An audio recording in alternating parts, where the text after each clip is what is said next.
You ask Tiger to solve. This deals with linear equations with one unknown.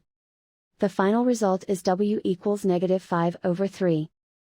Let's solve it step by step. Isolate the w.